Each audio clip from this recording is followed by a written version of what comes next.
भारतीय राज्यघटना. भारतीय राज्यघटनेमध्ये या अगोदर आपण बघत असताना भारतीय घटनेची ठळक वैशिष्ट्ये जे आहेत ते वैशिष्ट्याला आपण सुरुवात केलेली आहे आणि त्या वैशिष्ट्यामध्ये अगदी शेवटचे पॉईंट जे आहेत ते पॉईंट्स आता आपल्याला राहिलेले आहेत.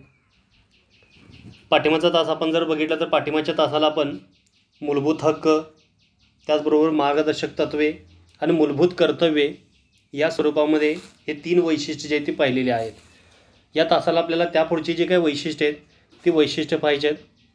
आणीबाणीची तरतूद हे पुढचं वैशिष्ट्य आहे ते वैशिष्ट्य आपण पाहणार आहे, ज्याला आपण इमर्जन्सी प्रोव्हिजन्स असं म्हणतो आहे.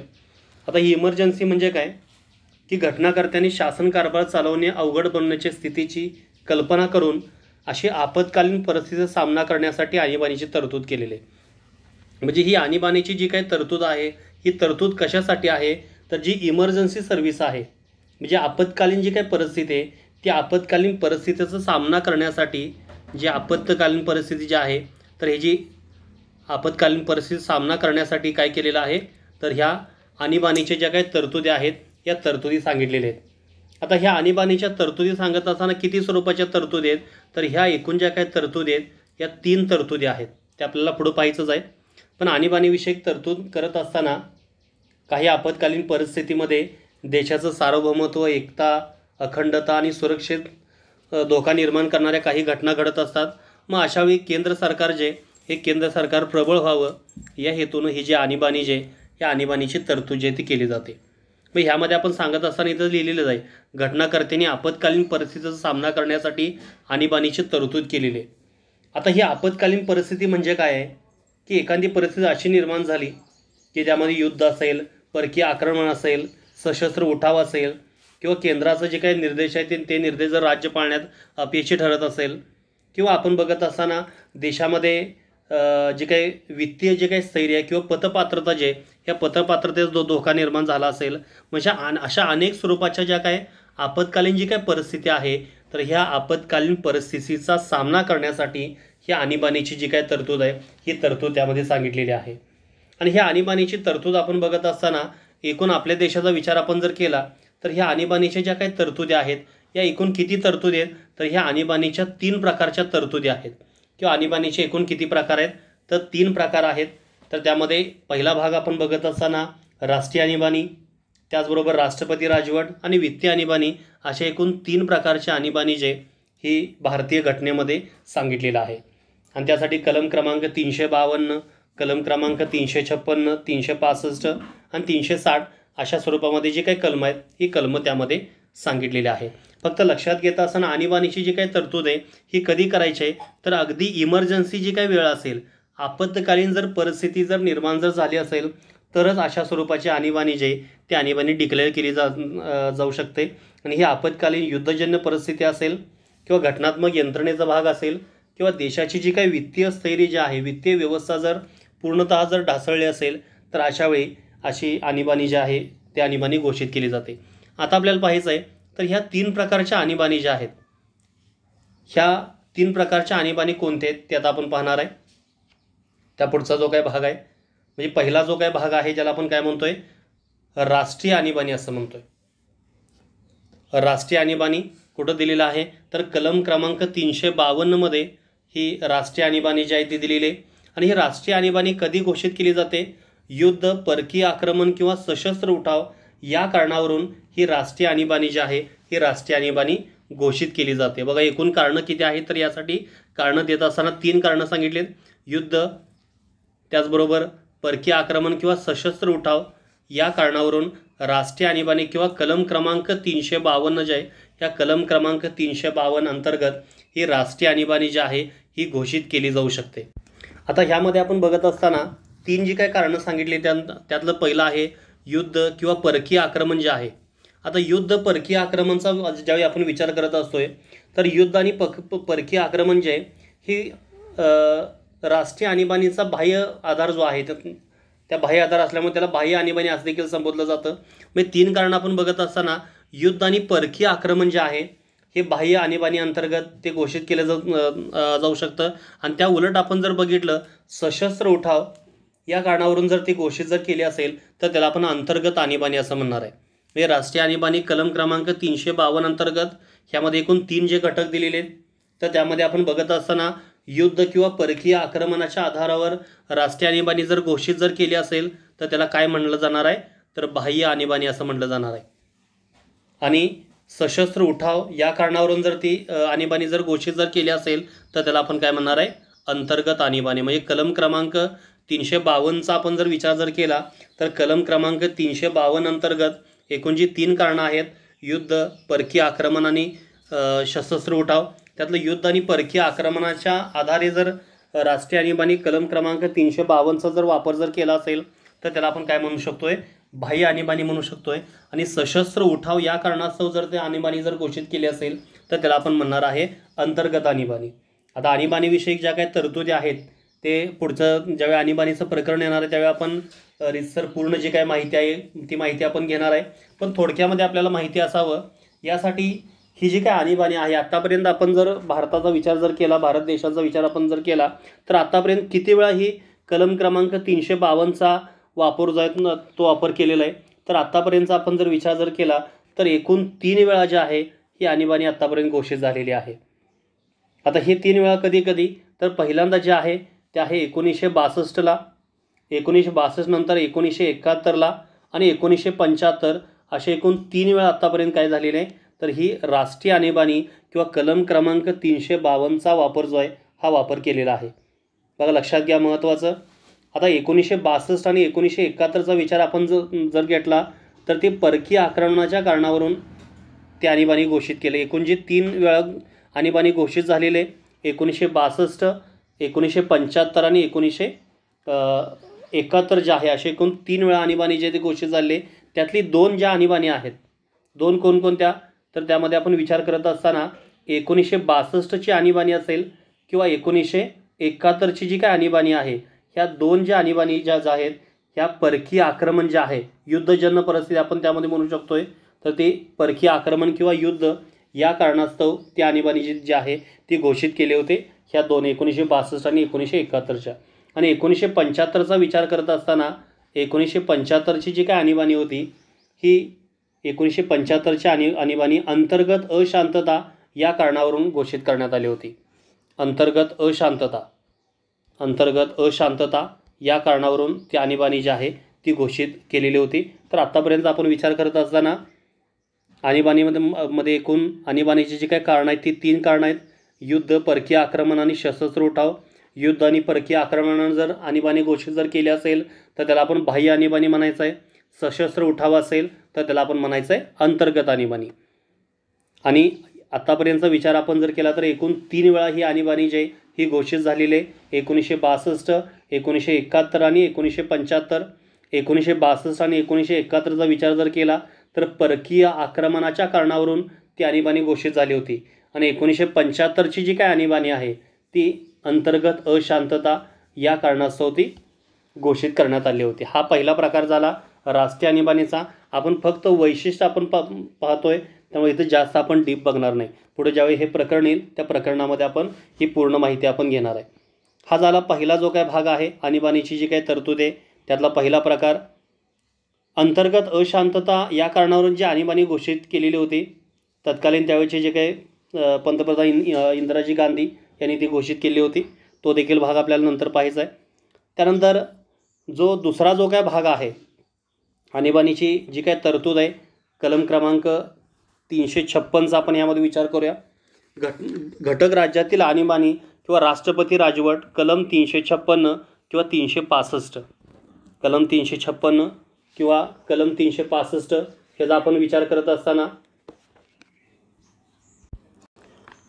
ह्यामध्ये काय सांगितले बा, राज्यातील घटनात्मक यंत्रणा जर अपयशी जर ठरली असेल, इथं 2 कलमं दिलेली आहेत. कलम क्रमांक 356 एक सांगितले आणि कलम क्रमांक 365. कलम क्रमांक 352चा आता आपण अभ्यास केला राष्ट्रीय आणीबाणीचा. आता कलम क्रमांक 356 किंवा 365 या दोन्हीला आपण राष्ट्रपती राजवट असं म्हणू शकतोय. त्यातला पहिला भाग आपण जर पाहिला तर राज्यातील घटनात्मक यंत्रणा अपयशी ठरल्यास, पहिला जो आहे तर तो आहे राज्यातील घटनात्मक यंत्रणा अपयशी ठरल्यास कोणतं कलम लावायचं आहे, कलम क्रमांक 356. आणि कलम क्रमांक 365चा अवलंब कधी करायचा आहे, देशा जे राज्य शासन आहे त्या राज्य शासनानं केंद्राचे निर्देश पाळण्यात जर राज्य अपयशी जर ठरलं असेल तर अशा वेळी 365चा अवलंब करायचा आहे. म्हणजे राज्यातील घटनात्मक यंत्रणा अपयशी ठरल्यास कलम 365 आणि केंद्राचे निर्देश पाळण्यास राज्य अपयशी ठरल्यास पहिल्यांदा 356 आणि नंतर आहे 365. राज्यातील घटनात्मक यंत्रणा अपयशी ठरल्यास 356 आणि केंद्राचे निर्देश पाळण्यास राज्य अपयशी ठरल्यास 365.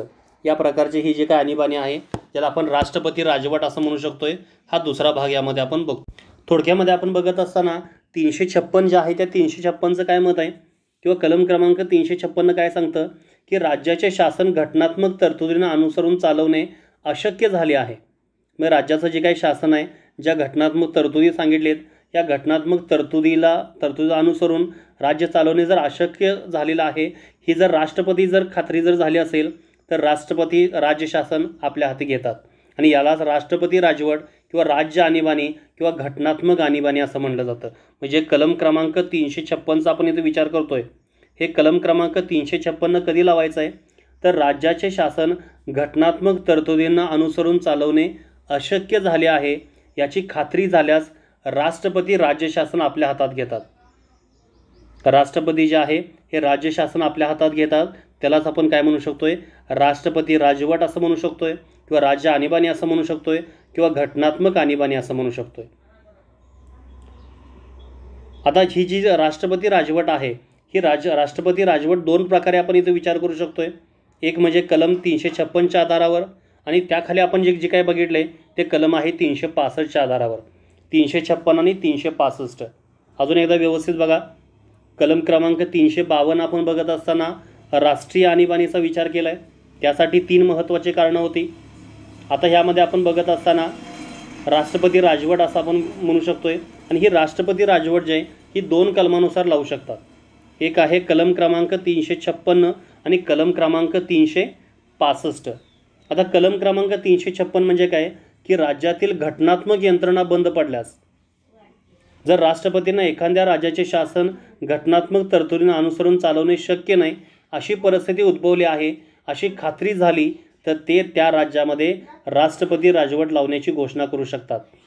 अशी घोषणा ते संबंधित राज्याच्या राज्यपालाकडून तसा अहवाल प्राप्त झाल्यास किंवा तसा अहवाल प्राप्त न झाल्यासही करू शकतात. हे कशा संदर्भामध्ये, कलम क्रमांक 356च्या संदर्भामध्ये.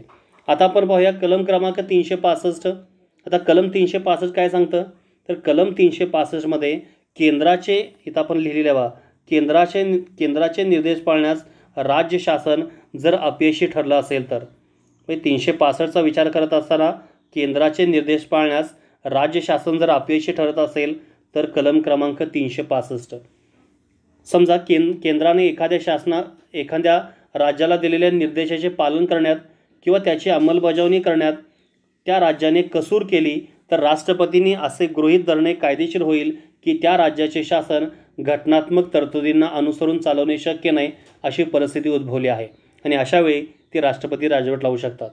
आता कोविडची सिच्युएशन आहे, कोविड-19ची समजा एखाद्या राज्याला केंद्रानं काही तर सूचना दिलेली आहेत, काही अंमलबजावणी करण्यासाठी काही कार्य दिलेलं आहे, पण त्या राज्यानं जी काही यंत्रणा असेल किंवा जे निर्देश दिले असतील, ज्या सूचना दिल्या असतील त्याची अंमलबजावणी जर करणं त्यांना शक्य नसेल किंवा त्यांनी त्याची अंमलबजावणी जर केली नसेल तर अशा वेळी कलम क्रमांक 365च्या अन्वये राष्ट्रपती राजवट जे ते देखील लावू शकतात. म्हणजे केंद्राने एखाद्या राज्याला दिलेले निर्देशाचे पालन करण्यास किंवा अंमलबजावणी करण्यास त्या राज्यानं जर कसूर जर केली असेल, ते अंमलबजावणी योग्य प्रकारे जर केली नसेल, अशा वेळी कलम क्रमांक 365च्या अन्वये राष्ट्रपती राजवट जे ही लागू केली जाऊ शकते. बघा, अशा प्रकारे आपण 2 एकूण भाग पाहिले. कलम क्रमांक 352 पाहिलं आणि कलम क्रमांक 356 कधी आपण वापरायचं आहे आणि कलम क्रमांक 365 कधी वापरायचं आहे हे आता आपण पाहिलेलं आहे. त्यानंतर आता आपल्याला बघायचं आहे त्यापुढचं तिसरी महत्त्वाची जी काय आणीबाणी आहे. आतापर्यंत आपण जर भारताचा विचार जर केला तर वित्तीय आणीबाणी जी आहे आतापर्यंत एकदाही लागू झालेली नाही.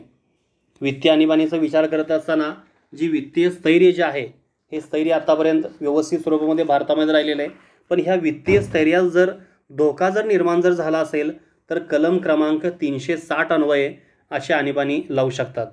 म्हणजे भारताच्या वित्तीय स्थैर्यास किंवा पतपात्रतेत धोका निर्माण झाल्यास अशा स्वरूपाची जी काही आणीबाणी आहे ती आणीबाणी लागू केली जाऊ शकते. आणि ही आणीबाणी कोणत्या कलमाद्वारे आहे, तर हे आहे कलम क्रमांक 360.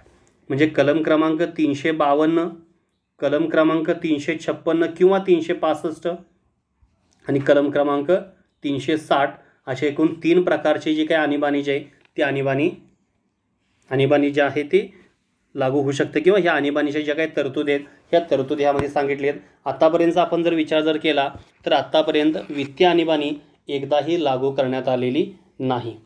आता आणीबाणीचा काळ आपण जर पाहिला तर ह्या आणीबाणी दरम्यान संघराज्य व्यवस्था एकात्मक व्यवस्थेत परावर्तित होते. आपण जर पाहिलं तर संघराज्य व्यवस्था म्हणजे काय की दोघांचंही अस्तित्व आहे. म्हणजे राज्याचं पण अस्तित्व आहे, केंद्राचं पण अस्तित्व आहे, दोघांच्यामध्ये अधिकारांची विभागणी केलेली आहे. तर त्याला आपण काय म्हणू शकतोय तर संघराज्य व्यवस्था असं म्हणू शकतोय. पण ह्या आणीबाणीच्या दरम्यान काय होतं की केंद्र आणि राज्यामध्ये केंद्र हा जास्त प्रबळ होतोय. म्हणजे सर्व सत्ता जी आहे ही केंद्राकडे एकवटते आणि सर्व निर्णय घेण्याची व्यवस्था जे ही केंद्राकडून होत असते. म्हणजे एकात्मक व्यवस्थेमध्ये हे परावर्तन जे किंवा परिवर्तन जे हे परिवर्तन होत असतं. आणि हे भारताच्या घटनेचं हे एक अद्वितीय वैशिष्ट्य आहे. म्हणजे आणीबाणीच्या काळामध्ये भारतातील संघराज्य व्यवस्था ही काय होते एकात्मक व्यवस्थेमध्ये होते. आपण जर पाहिलं तर भारताचं वर्णन जे आहे संघराज्य न करता राज्यांचं संघ यासाठी केले, त्यासाठी 2 कारणं ह्या अगोदर देखील आपण पाहिलेली आहे. डॉक्टर बाबासाहेब आंबेडकरांनी सांगितले त्या पद्धतीनं कोणतंही घटक राज्य स्वतःच्या इच्छेनुसार बाहेर पडू शकत नाही किंवा कोणतंही राज्य निर्माण होताना ते कराराने निर्माण झालेलं नाही. तर त्यामुळे आपण विचार करत असताना संघराज्य जी काही वैशिष्ट्य आहेत जी भारताच्या घटनेमध्ये सांगितलेले आहेत, अधिकाराची विभागणी असेल, केंद्र राज्य संबंध असेल किंवा केंद्र आणि राज्याचं सहअस्तित्व असेल, अशा अनेक जी काही कारणं आहेत किंवा अनेक वैशिष्ट्य आहेत की ज्यानुसार भारत जे हे संघराज्य असं आहे असं आपण म्हणू शकतोय. पण काही अशी स्थिती निर्माण होते की ज्या स्थितीमध्ये ही संघराज्याची वैशिष्ट्ये आहेत हे फोल ठरतात किंवा ही नाहीशी होतात आणि अशावेळी एकात्मक व्यवस्था जे ही एकात्मक व्यवस्था निर्माण होते. आणि त्या एकात्मक व्यवस्थेमध्ये राज्याचं अस्तित्व जे आहे ते नाकारलं जातं आणि सर्व जी काही सत्ता जी आहे ही केंद्राकडं एकवटली जाते. आणि ही कधी एकवटणार आहे तर ज्या आणीबाणीच्या तरतुदी आहेत, जी इमर्जन्सी प्रोव्हिजन्स आपण ज्याला म्हणतोय, आपत्कालीन स्थिती आहे, तर अशा आपत्कालीन स्थितीमध्ये कुठल्याही पद्धतीनं अस्थिरता निर्माण होऊ नये, लोकशाही व्यवस्था टिकून राहावे, घटनेचं संरक्षण व्हावं या उद्देशानं ही जी आणीबाणीची जी काही तरतुदी जी आहेत ह्या तरतुदी निर्माण केल्या. तर अशा प्रकारे असे एकूण आपण पहिलं जे काही आजचं जे वैशिष्ट्य आहे ते आपण पाहिलेलं आहे आणीबाणीविषयक तरतुदी. आणि ह्यामध्ये एकूण किती तरतुदी आहेत तर 3 तरतुदी आहेत, राष्ट्रीय आणीबाणी, राष्ट्रपती राजवट आणि वित्तीय आणीबाणी. त्यानंतर त्या पुढचा जो काही भाग आहे त्या पुढचा भाग आता आपल्याला पाहायचा आहे. त्या पुढचं वैशिष्ट्य आहे एकेरी नागरिकत्व. आता एकेरी नागरिकत्व जे आहे किंवा एकच नागरिकत्व जे आहे हे कुणाकडून आपण घेतलेलं आहे तर हे घेत असताना आपण घेतलेलं आहे ब्रिटनकडून. म्हणजे बऱ्यापैकी आपण राजकीय जो काही भाग आहे हा राजकीय भाग जो ज्याला आपण पॉलिटिकल पार्ट असं म्हणतोय, तर हा पॉलिटिकल पार्ट आपण कुणाकडून घेतलेला आहे तर ब्रिटनकडून घेतलेला आहे. मग ह्यामध्ये आपण विचार करताना संघराज्य व्यवस्था आपण जर पाहिली, भारतामध्ये जी काही व्यवस्था आहे हे दुहेरी स्वरूपाची म्हणजे संघराज्यात्मक पण वैशिष्ट्य आहेत आणि एकात्मक स्वरूपाची वैशिष्ट्य आहेत. पण ज्या ठिकाणी संघराज्य आहे, उदाहरणार्थ आपण अमेरिकेचा विचार केला, USA चा विचार जर केला तर त्या ठिकाणची काही व्यवस्था आहे ही कशी व्यवस्था आहे तर संघराज्य व्यवस्था आहे. आणि ज्या ठिकाणी संघराज्य व्यवस्था आहे त्या ठिकाणी नागरिकत्व कसं आहे दुहेरी नागरिकत्व आहे. म्हणजे देशाचं एक नागरिकत्व असेल आणि राज्याचं एक नागरिकत्व असेल तर अशा स्वरूपाचं नागरिकत्व जे आहे हे त्या ठिकाणी प्रदान होतं. पण भारताचा विचार आपण जर केला तर भारताचं नागरिकत्व कसं आहे तर भारताचं नागरिकत्व हे एकेरी नागरिकत्व आहे. भारतामध्ये नागरिक असणारा कुठलाही जो काही व्यक्ती आहे हा भारत देशाचा नागरिक असेल, त्या राज्याचा, त्या जिल्ह्याचा, त्या गावाचा नागरिक असं आपण म्हणत नाही. तर हे नागरिकत्व कसं आहे तर एकेरी नागरिकत्व आहे. संघराज्य व्यवस्थेमध्ये दुहेरी नागरिकत्व प्रदान होतं, ते राज्याचं नागरिक असेल आणि देशाचं नागरिकत्व असेल. म्हणजे त्यांना राज्य सरकारने देखील काही हक्क प्रदान केले असतात आणि केंद्र सरकारने देखील काही हक्क प्रदान केले असतात. तर आपल्यामध्ये फक्त केंद्र सरकार नागरिकत्वाच्या बाबतीमध्ये हक्क प्रदान करत असतं. आता भारताचं जे काही नागरिकत्व आहे हे नागरिकत्व कसं प्रदान केलेलं आहे तर भारतानं जे काही नागरिकत्व प्रदान केलेलं आहे ते नागरिकत्व प्रदान करताना जन्म किंवा जो आदिवास आहे तर त्या आदिवासाचा विचार न करता हे प्रदान केलं आहे. भारतीय घटनेने नागरिकांना जन्म किंवा आदिवासाचा विचार न करता एकेरी नागरिकत्व प्रदान केले. तेव्हा भारतीय नागरिकांना संपूर्ण देशात, आता काही आदिवासी प्रदेश जर वगळला, जम्मू काश्मीर किंवा आता जम्मू काश्मीर देखील कलम क्रमांक 370 वगळल्यामुळं ते देखील एकेरी नागरिकत्वाचा एक भाग आहे.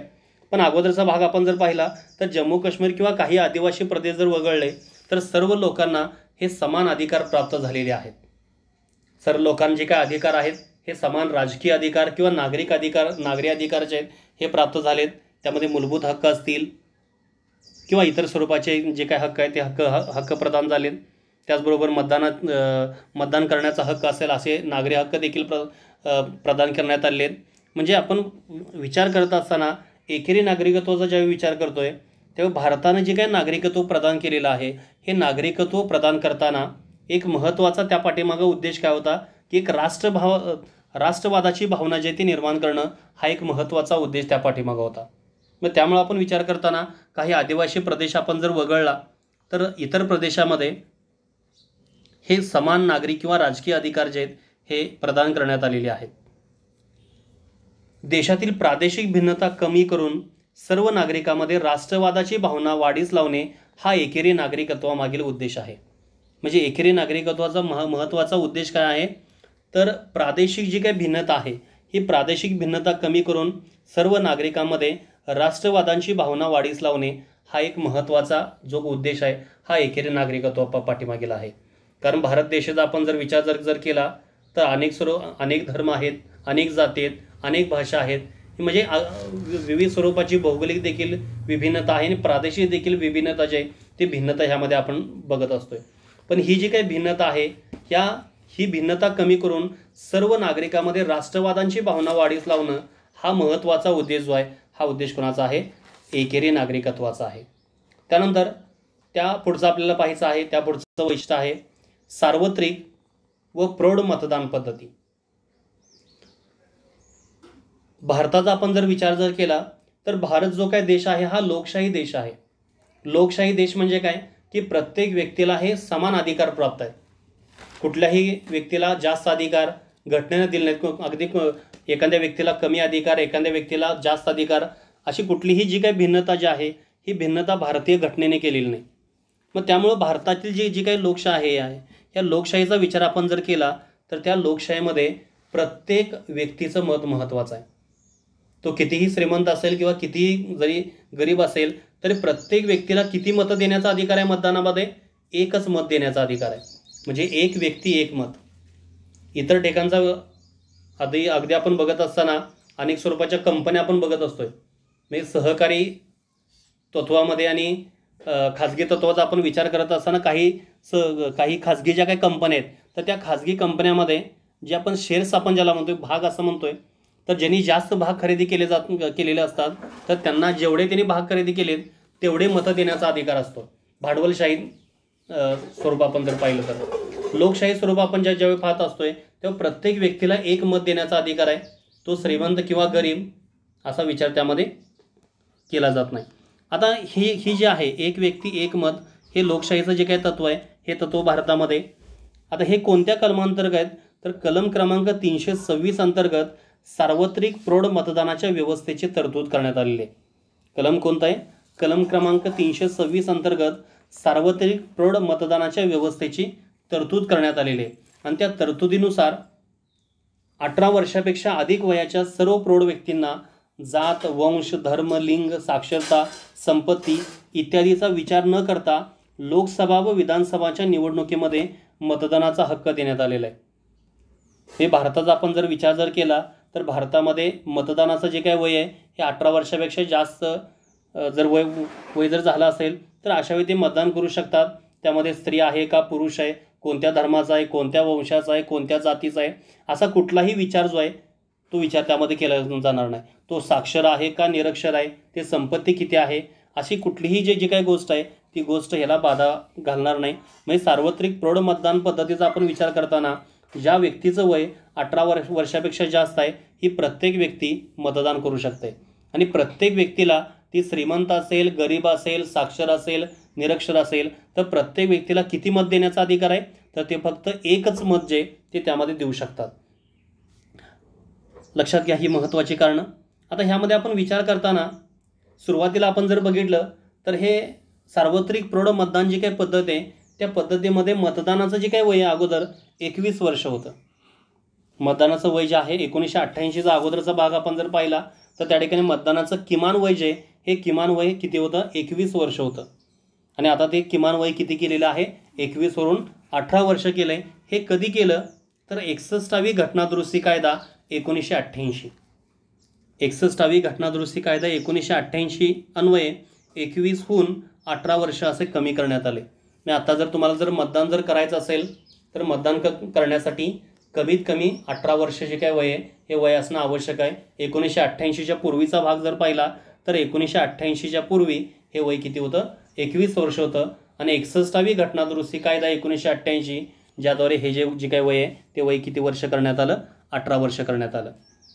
आता ही सार्वत्रिक प्रौढ मतदान पद्धती, एक व्यक्ती एक मत या तत्वाचा अवलंब भारतामध्ये का केलेला आहे, तर सगळ्यात महत्त्वाचा जो काही उद्देश आहे या सार्वत्रिक प्रौढ मतदान पद्धतीचा तर तो आहे राजकीय समानता प्रस्थापित करणं. म्हणजे राजकीय जी काही समानता आहे ही राजकीय समानता प्रस्थापित करण्याचा हा एक सर्वात महत्त्वाचा प्रयत्न आहे. फक्त ह्यामध्ये तुम्ही लक्षात घेताना 2-3 वाक्य फक्त लक्षात घ्या. एक आहे कलम क्रमांक 326 लोकशाही तत्व आहे, ज्यामध्ये एक व्यक्ती एक मत या तत्वाचा वापर केला जातोय. आणि कुठलाही व्यक्ती की ज्या व्यक्तीचं वय 18 वर्षापेक्षा जास्त आहे तर तो मतदान करू शकतोय. कुठलंही त्याला बंधन नाही, जातीचं, धर्माचं, वंशाचं, लिंगाचं, पंथाचं कसलंही जे काही बंधन आहे हे बंधन त्यामध्ये असणार नाही. आणि 18 वर्ष वय हे कधीपासून करण्यात आलेलं आहे तर 61वी घटनादुरुस्ती कायदा 1988 अन्वये हे 18 वर्ष करण्यात आले. अगोदर किती होतं, 21 वर्ष होतं. आणि ही सार्वत्रिक प्रौढ मतदान पद्धती का निर्माण केलेली आहे, कारण आपल्या देशामध्ये राजकीय समानता प्रस्थापित करण्याचा हा एक महत्त्वाचा प्रयत्न जो आहे तो आपण म्हणू शकतो. आणि त्यानंतर शेवटचं वैशिष्ट्य जे आहे ते आपण आता पाहणार आहे ते आहे धर्मनिरपेक्ष राज्य. भारत हा धर्मनिरपेक्ष राज्य आहे आणि घटनेचे विविध तरतुदीनुसार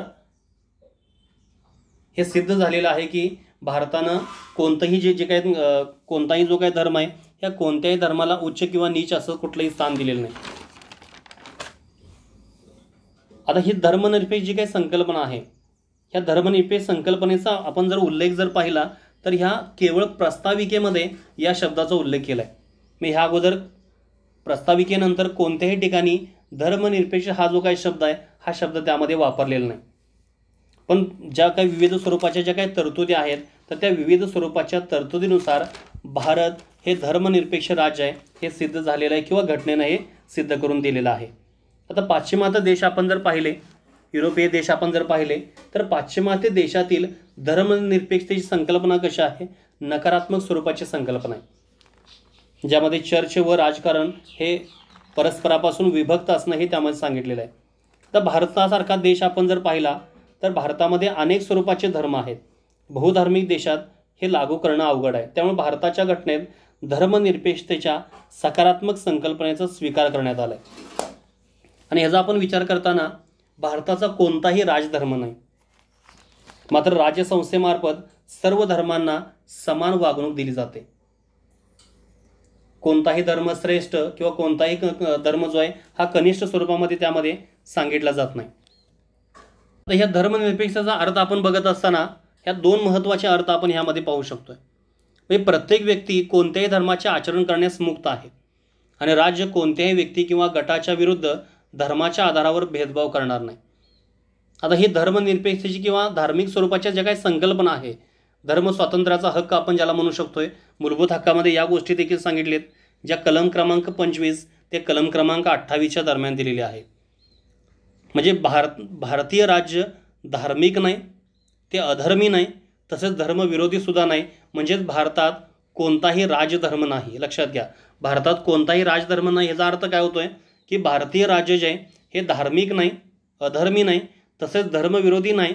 म्हणजेच भारतात कोणताही राजधर्म जो आहे हा राजधर्म असणार नाही. आणि धर्मनिरपेक्ष संकल्पना सांगत असताना कलम क्रमांक 25 ते कलम क्रमांक 28 ह्या धर्मस्वातंत्र्याचा मूलभूत हक्क जो आहे हा घटनेनं प्रदान केलेला आहे. आणि त्यातून धर्मनिरपेक्षता ही संकल्पना आपल्याला स्पष्ट होते. थोडक्यामध्ये ही जी काही संकल्पना आहे ही सकारात्मक स्वरूपाची संकल्पना आहे. भारताचा कोणताही राजधर्म नाही आणि धर्मनिरपेक्षता या शब्दाचा उल्लेख जो आहे हा फक्त एकदाच केलेला आहे. जो कुठं केलेला आहे? केवळ प्रास्ताविकेमध्ये या शब्दाचा उल्लेख जो आहे हा उल्लेख त्यामध्ये केलेला आहे. त्यामुळं राजसंस्था एखाद्या धर्माला अनुकूल किंवा दुसऱ्या धर्माला प्रतिकूल असं कुठलंही कृत्य जे आहे ते कृत्य करत नाही. तर अशा प्रकारे आपण जी काही भारतीय राज्यघटनेची ठळक वैशिष्ट्ये जी आहेत ती ठळक वैशिष्ट्य आपण पाहिलेली आहेत. सुरुवातीपासून आपण जर पाहिलं तर जवळपास एकूण 14 ते 15 वैशिष्ट्यांचा अभ्यास जो आहे तो अभ्यास यामध्ये आपण केला आहे. सर्वात मोठी लिखित राज्यघटना असेल, विविध स्रोत, संघराज्य राज्यव्यवस्था, संसदीय शासन व्यवस्था किंवा शासन पद्धती, ताठरता व लवचिकता यांचे एकत्रीकरण, संसदीय सार्वभौमत्व, न्यायिक सर्वोच्च यांचे संतुलन, स्वातंत्र्य व एकात्मिक न्यायव्यवस्था, मूलभूत हक्क, मार्गदर्शक तत्त्वे, मूलभूत कर्तव्ये, आज आपण बघताना आणीबाणीविषयक तरतुदी, एकेरी नागरिकत्व, सार्वत्रिक प्रौढ मतदान पद्धती आणि धर्मनिरपेक्ष राज्य ही वैशिष्ट्ये जी आहेत ही वैशिष्ट्य आपण पाहिलेली आहेत. आता ही प्रत्येक जी काही वैशिष्ट्य आहेत ही आपण एकदम शॉर्टमध्ये पाहिलेत, कारण वैशिष्ट्य म्हणून आपण हे पाहत होतो. आपण ज्यावेळी मूलभूत कर्तव्यांचा अभ्यास करणार आहे किंवा मूलभूत हक्कांचा अभ्यास करणार आहे तेव्हा त्या डीपली सर्व अभ्यास जो आहे तो अभ्यास करणार आहे. Okay, thank you.